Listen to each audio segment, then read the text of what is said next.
Hey, I'm Kashanas and I'm joined by Ocelote, the manager, founder of G2 and a player of SK before. Yes. So I have a couple of questions for you. So let's start with the history because you're back in Spodek Arena. You've played here, and what is that for you? Because you had so much emotions on this arena with the crowd that is here. So just tell me about that. Yeah, it was obviously, now I have a different POV, so to say. Now more in the business area and whatnot. Apparently the boring stuff, but it's not boring at all. But yeah, as a player, obviously, you have this rush of adrenaline, emotions when you play for such a crowd, and also like the Polish crowd is super good. So it's just different. I like it. I like it as well. It was 9 years of that, consistently playing tournaments and so on. At some point, you wanna calm down and breathe and play a different kind of game. Yeah, okay, so I remember you when you streamed, I think on Owned TV or different streaming service back in the days, and I've watched you, and I think that you've always played well and you delivered those emotions up. So you saying that Spodek is nice and the people are here, people here are good, it's really nice for me because I'm from Poland also. And about the history, because you had so much playing, so much training. So tell me about your training. Maybe you have some tips for the players that want to become some esports players, because at this point there's a lot of teams that are trying to get on the top, and you are the owner of one. So tell me, is there anything mentally or maybe physically to do to be better at playing games? Is it possible? It's a combination of things. First and foremost, you need to have a certain skill set. In that skill set, you need to obviously have a certain level of talent in regards to you need to have reflexes and whatnot. You need to like games, and from that point on, it's just dedication. And it's not only training a lot, but training smart. So you have to train 10 to 14 hours a day, very smart and consistent. So obviously, and then after repeating and repeating and repeating, you may or may not become a pro player. But the chances are very slim. But if you're lucky, like I was, then you may become a pro player. But it's like being a football player, right? How many people want to be a professional football player, and how many people actually achieve that dream? A few, but the payout is big. Yeah, okay. And about not only the mentality of the gameplay, you're a fit guy. We can see that you're training. So do you think that it helped you to become a better person in esports and as a manager later on when you have your team right now?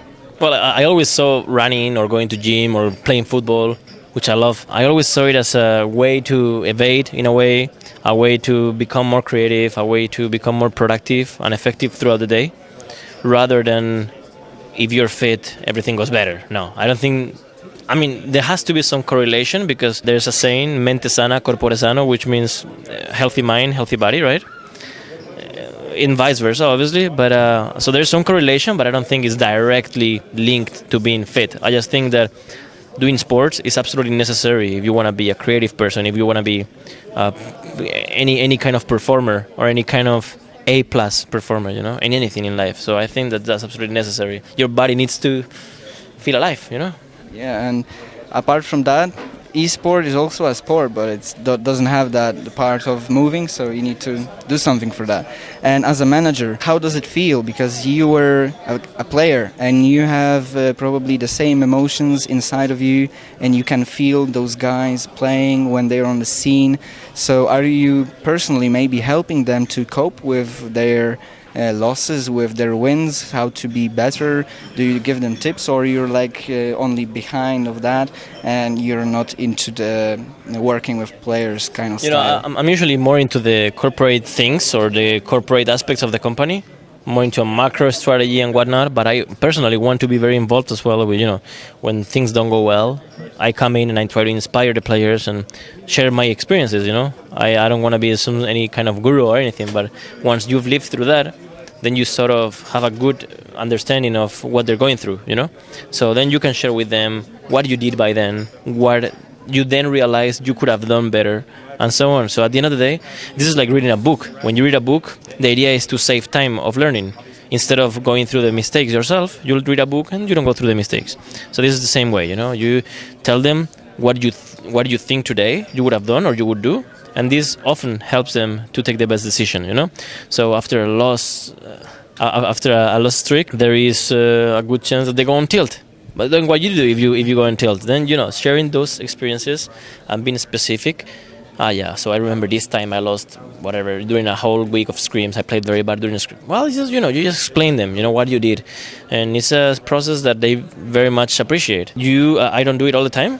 I do it only every now and then when I see that there's no other option, because I like to, the coach and the manager, they have to do their job and they're there because of that, right? But usually when I jump in is to share my experience. That's it. Yeah, okay, and a couple of quick questions for the end. Who do you cheer for on Katowice here? Okay.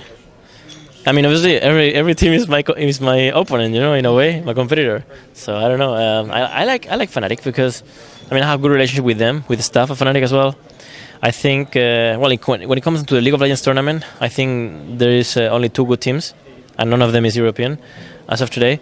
In here at least. But it's because, the invitation process was done differently, and it's completely understandable, right? They invited the previous winner of the IEM and another one of their choice, which makes only makes sense, right? In CSGO, very good teams are here, and I don't know they're playing actually Fnatic and Luminosity right now.